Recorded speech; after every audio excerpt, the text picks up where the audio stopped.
Kali ini saya akan bawakan berita-berita terupdate minggu ini. Jadi berita pertama terjadi pada tanggal 23 Mei Kamis lalu, yaitu terjadi hari raya untuk umat Buddha, yaitu Waisak.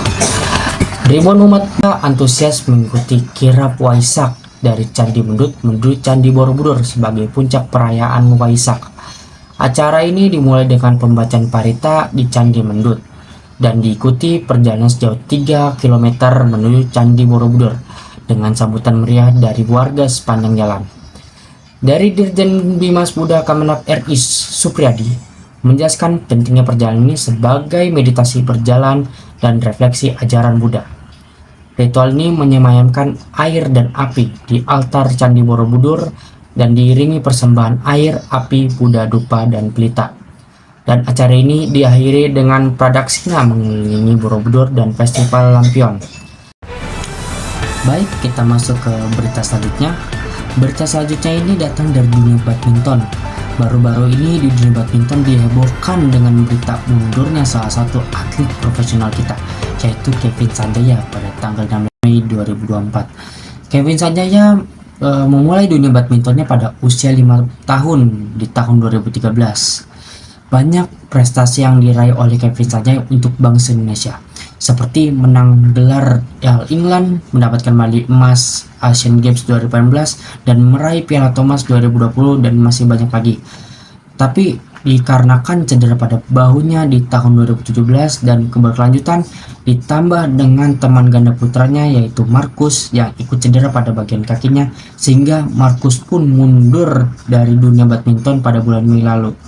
Sehingga Kevin Sanjaya pun juga ikut mundur pada dunia badminton dan menyusul Marcus.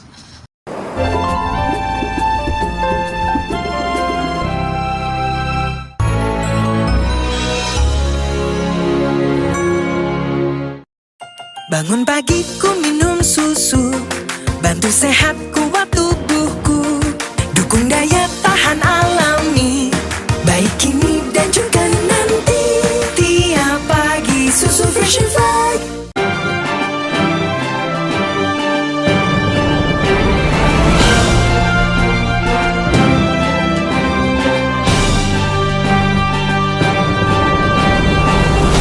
Kembali lagi bersama kami di Hot News siang kali ini. Kami akan membawakan berita viral dari media sosial, mulai dari Presiden terpilih Prabowo Subianto menyatakan sosok Presiden pertama RI, Insinyur Soekarno, dan pemikirannya bukan hanya milik satu partai, melainkan milik seluruh rakyat Indonesia. Presiden terpilih Prabowo Subianto menyatakan sosok Presiden pertama RI, Insinyur Soekarno, dan pemikirannya bukan hanya milik satu partai, melainkan milik seluruh rakyat Indonesia. Walaupun ada yang ngaku-ngaku kan selalu bahwa seolah Bung Karno milik satu partai. Tidak, Bung Karno milik seluruh rakyat Indonesia, kata Prabowo di acara Rakornas PAN Jakarta Kamis tanggal 9 bulan lalu. Namun, Prabowo tak menyebutkan secara rinci partai yang seolah memiliki Bung Karno tersebut. Prabowo menegaskan akan memperjuangkan apa yang menjadi cita-cita Bung Karno dulu. Salah satunya adalah agar Indonesia mandiri alias berdiri di kaki sendiri. Prabowo menegaskan ia sejalan dengan Bung Karno yang tak bersedia kekayaan Indonesia hanya diperas oleh bangsa lain. Selama masa kampanye Pilpres 2024 lalu, tepatnya pada Minggu tanggal 17 bulan Desember lalu, Prabowo juga sempat berziarah ke makam Bung Karno di Blitar, Jawa Timur. Pada saat yang sama, Prabowo mengaku mendapatkan dukungan dari mayoritas Presiden RI terdahulu. Pertama-tama tentunya udahlah nggak usah malu-malu, Presiden Jokowi ya kan, ujarnya. Lalu dukungan dari Presiden ke-6 RI, Susilo Bambang Yudhoyono, SBY dan Partai Demokrat tergabung di Koalisi Indonesia Maju pengusung Prabowo Gibran. Kemudian Prabowo juga merasa didukung oleh Presiden keempat RI, almarhum Abdurrahman Wahid alias Gus Dur. Menurutnya, Gus Dur semasa hidupnya kerap mendukung Prabowo. Sampai dengan seorang pejalan kaki yang ditimpuk oleh ODGJ hingga terluka. Seorang ibu rumah tangga di Kota Bekasi, Jawa Barat tersungkur di jalan usai kepalanya dihantam dengan batu oleh seorang pria yang diduga mengalami gangguan jiwa atau ODGJ. Akibat hantaman yang cukup keras, korban mengalami luka yang cukup parah di bagian kepala dan langsung dilarikan warga setempat ke RSUD Kota Bekasi, Jawa Barat.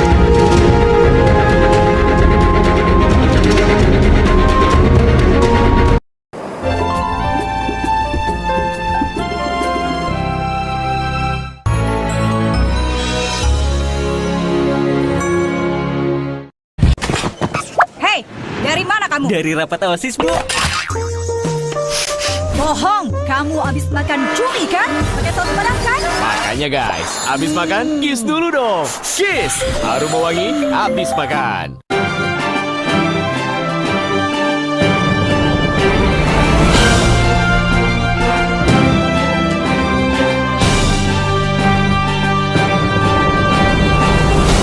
Kami lanjutkan liputan petang kali ini dengan berita yang sangat viral di sosial media, yaitu mengunggah kontroversi kebaya crop top dalam dunia fashion Indonesia. Dalam beberapa tahun terakhir, sebuah tren fashion kontroversial telah muncul di panggung mode Indonesia, yaitu kebaya crop top. Meskipun kebaya telah lama dianggap sebagai simbol keanggunan dan keindahan tradisional Indonesia, kehadiran versi potongan atas pendek ini telah menciptakan gelombang diskusi di kalangan pecinta mode dan penjaga budaya. Sebelumnya, kebaya adalah pakaian formal yang biasa dikenakan oleh wanita Indonesia dalam berbagai acara budaya seperti pernikahan, pertemuan resmi, atau upacara adat. Pendukung tren ini berpendapat bahwa kebaya crop top adalah cara yang segar dan modern untuk menghormati warisan budaya sambil mengekspresikan kreativitas dalam mode. Namun, di sisi lain spektrum banyak pihak yang menganggap kebaya crop top sebagai penistaan terhadap nilai-nilai budaya Indonesia. Mereka berpendapat bahwa kebaya adalah simbol yang harus dihormati dan dipertahankan dalam bentuk aslinya. Diskusi tentang kebaya crop top juga menyoroti pertanyaan tentang siapa yang memiliki hak untuk menentukan makna dan evolusi dari pakaian tradisional. Sampai dengan Hotel Indonesia Kempinski sajikan kuliner Jakarta dari buku resep Mustika Rasa. Hotel Indonesia Kempinski Jakarta di Jakarta Pusat menghadirkan berbagai hidangan tradisional dari buku resep bersejarah Mustika Rasa. Bagian dari program The Legend Lives On, ini akan menampilkan hidangan tradisional Jakarta dan sekitarnya yang memiliki sentuhan kuliner dari Arab, Cina, Eropa, dan India. Hotel di tengah kota Jakarta ini mengajak para tamu untuk mengingat kembali warisan kuliner turun-temurun yang disusun dalam buku Mustika Rasa. Makanan tradisional Jakarta dan sekitarnya akan dihidangkan sepanjang Mei sampai Desember 2024 di Signature Restoran Hotel Indonesia Kempinski. Tema makanannya akan berganti yakni kuliner Jakarta Cina, Jakarta Arab, Jakarta Eropa, dan Jakarta India. Chef de Cuisine Signature Restaurant Prasetyo Widodo memaparkan sejumlah menu yang akan disuguhkan dalam program ini. Mulai dari asinan Betawi yang diceritakan Widodo yang bermula dari pedagang Cina yang terinspirasi dengan salad. Ada juga soto Betawi dan laksa Betawi yang siap memanjakan lidah selama Mei 2024. Dilanjutkan dengan kambing guling dan nasi goreng kambing untuk menu Betawi Arab. Total 30 makanan akan disuguhkan selama 8 bulan ke depan, berganti tema kuliner setiap 2 bulannya. Widodo menuturkan tidak ada perubahan bahan untuk memasak aneka hidangan ini. Semuanya sesuai resep dalam buku.